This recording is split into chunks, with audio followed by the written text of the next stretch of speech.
السلام علیکم ورحمۃ اللہ وبرکاتہ۔ وعلیکم السلام ورحمۃ اللہ وبرکاتہ۔ محمد دانش اتاری، یوسی نگران ناز آباد ٹاؤن۔ میرا سوال یہ ہے کہ ناموس صحابہ و اہل بیت کسے کہتے ہیں؟ ناموس صحابہ و اہل بیت کی حفاظت کا کیا مطلب ہے؟ ناموس عزت کو بولتے ہیں۔ ناموس صحابہ و اہل بیت، ناموس مصطفیٰ صلی اللہ علیہ وسلم۔ تو ناموس کے معنی عزت کے، پیارے آقا صلی اللہ علیہ وسلم کی عزت، صحابہ و اہل بیت کی عزت ہے نا۔ تو یہ تو ہماری ایمان کے حصے، بلکہ پیارے آقا مکی مدنی مصطفیٰ صلی اللہ علیہ وسلم کی ناموس اور آپ کی عزت، یعنی آپ کی تعظیم، آپ کی محبت، یہ تو ہمارے ایمان کی سب سے بڑی نشانی ہے اور حکم قرآنی بھی ہے۔ محبت رسول ہی اس کا سبب ہے کہ نبی پاک صلی اللہ علیہ وسلم سے نسبت رکھنے والی ہر شے سے ہماری محبت ہے، اور ہم ہر اس چیز کی عزت اور احترام کرتے ہیں، ادب کرتے ہیں کہ جس کو سرکار صلی اللہ علیہ وسلم سے نسبت حاصل ہو گئی۔ جیسے خاک مدینہ کو لے لو، مٹی مدینہ کی، اور دنیا کی مٹی ہوگی، ہم یوں کر کے مدینہ کی مٹی ہوگی تو حیرت سے حسرت سے دیکھ رہے ہوں گے کہ اللہ مدینہ کی مٹی ہے۔ یہ ہمارے ظاہر ہے کہ یہ مطلب ہمارا حصہ ہے، الحمدللہ کہ ہمیں یہ نصیب ہوا ادب۔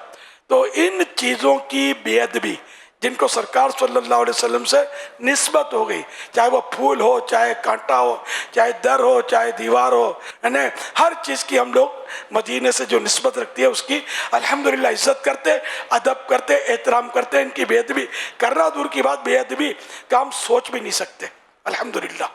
اچھا، اب جب بے جان چیزوں کی عزت کا ہمارے یہ عالم ہے کہ ہم اتنی عزت کرتے ہیں ان کی نسبت سے، تو مدینے سے نسبت کی عزت، تو مدینے والے سے نسبت صلی اللہ علیہ وسلم، اور وہ بھی ان جانوں کی کہ جو جانیں مصطفیٰ پر فدا ہوتی رہی، صحابہ کرام اور اہل بیت۔ پیارے آقا صلی اللہ علیہ وسلم پر ایمان لائے اور سفر و حضر میں ساتھ رہے، اپنی جانوں کے نذرانے پیش کیے، اور اہل بیت اطہار تو یہ تو پیارے حبیب صلی اللہ علیہ وسلم کے جگر پارے ہیں، اور انہوں نے بھی تو جانے قربان کی نا۔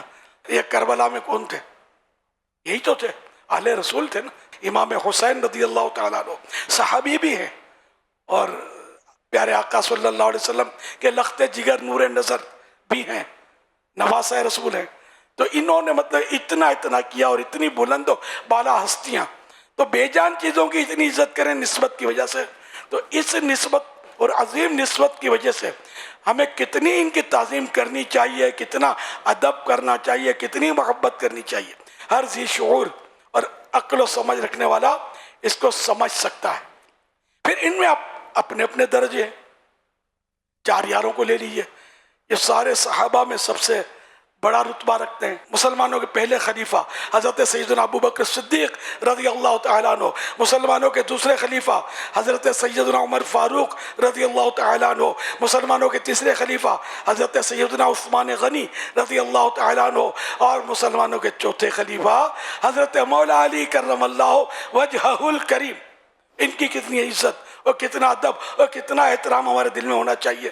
اسی طرح اور آگے بڑھیے، حسنین کریمین، میرے پیارے آقا صلی اللہ علیہ وسلم کے یہ 2 پاک نواسے، امام حسن اور امام حسین رضی اللہ تعالیٰ عنہ، ان کی کتنی عزت ہو۔ پھر ان کی امی جان سیدہ خاتون جنت بی بی فاطمہ زہرا رضی اللہ تعالیٰ عنہ، ان کی عزت، ان کی امی جان بی بی خدیجہ الکبریٰ رضی اللہ تعالیٰ عنہ، اور پھر محبوب رب اکبر صلی اللہ علیہ وسلم رضی اللہ تعالیٰ عنہ حضرت عائشہ صدیقہ رضی اللہ تعالیٰ عنہ، بشمول عشرہ مبشرہ، ان کا کتنا احترام ہو، کتنی عزت ہو۔ تو یوں تمام صحابہ کرام، حضرت سیدنا امیر معاویہ رضی اللہ تعالیٰ عنہ، ان کے والد محترم حضرت سیدنا ابو سفیان، پھر سیدنا امیر معاویہ کی امی جان، اور پھر ان کی بہن ام حبیبہ، یہ تو مطلب ام المومنین بھی ہیں۔ سیدنا امیر معاویہ رضی اللہ عنہ کی امی جان میں ان کے مسلمان دی صحابیہ تھی، حضرت ہند رضی اللہ تعالی عنہ۔ تو یوں یہ تمام صحابیات، تمام امہات المومنین، تمام صحابہ و اہل بیت، سب سے ہم کو پیار ہے، سب سے محبت ہے، سب سے تعظیم ہے، بڑھ چڑھ کر الحمدللہ ہم ان کا احترام کرتے ہیں۔ ان کی بے ادبی خدا کی قسم مجھے تو خواب میں بھی گوارا نہیں ہے، تصور میں بھی گوارا نہیں ہے. یعنی کوئی ہلکا سا لفظ ان مبارک ہستیوں کی شان میں کوئی بول دے، کان اس سے سننے سے ہمارے بہرے ہیں، ہمیں سننا بھی نہیں ہے، نہ ایسا سوچنا نہ غور کرنا ہے.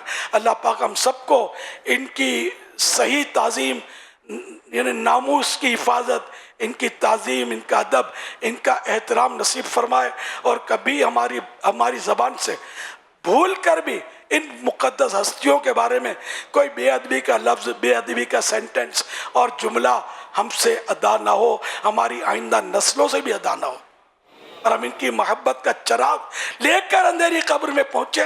انشاءاللہ الکریم ہماری اندھیری قبر جگمگاتی رہے گی اور حشر تک نور علی نور ہوگی انشاءاللہ.